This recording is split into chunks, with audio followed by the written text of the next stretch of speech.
कणकवली नगरपंचायतच्या गटनेते पदावर आज एकीकडे शहर विकास आघाडीने आपला गटनेता निवडत गट नोंदणीची प्रक्रिया पूर्ण केली असताना दुसरीकडे कणकवली शहरातील भाजपाकडून सुद्धा आजच गट नोंदणीची प्रक्रिया पूर्ण करण्यात आली।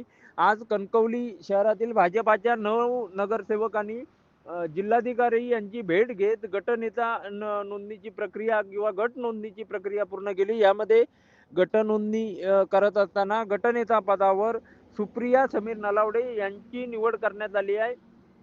तर एकूण 9 नगरसेवकांनी आज जिल्हाधिकाऱ्यांसमोर उपस्थित राहत ही गट नोंदणीबाबतचं प्रपत्र जिल्हाधिकारी यांना दिलं आहे आणि त्यानुसार आज सुप्रिया समीर नलावडे यांची निवड करण्यात आली आहे। गेले काही दिवस निवडणुकीच्या निकालानंतर गटनेता म्हणून भाजपाकडून अन्य काही नावांच्या चर्चा सुरू होत्या।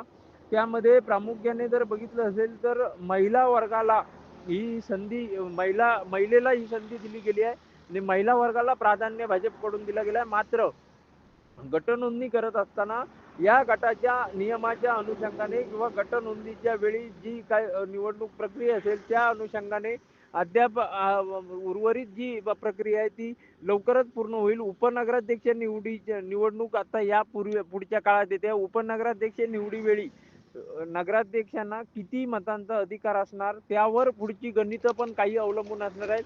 आजपर्यंत जी माहिती समोर आली आहे त्या माहितीनुसार नगराध्यक्षांना नगरसेवक समजून 1 मत व त्याचबरोबर निर्णायक मत नगराध्यक्षाचा अशी 2 मतांचा अधिकार दिल्याची माहिती होती।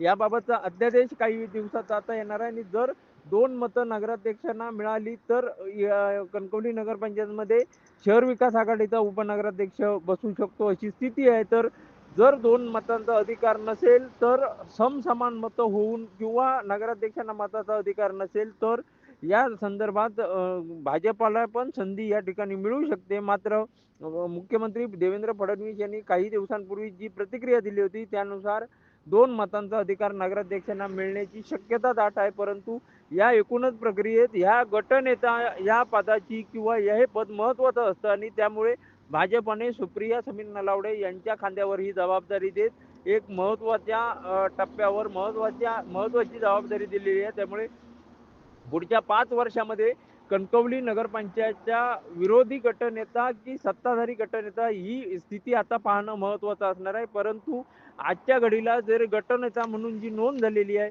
ती एकाच दिवशी योगायोगाने दोन्ही गटांनी एकाच दिवशी नोंद केल्यामुळे आता या संपूर्ण राजकीय घडामोडींच्या अनुषंगाने जर बघितलं असेल तर उपनगराध्यक्ष निवडी व स्वीकृत नगरसेवक निवडी वेळी या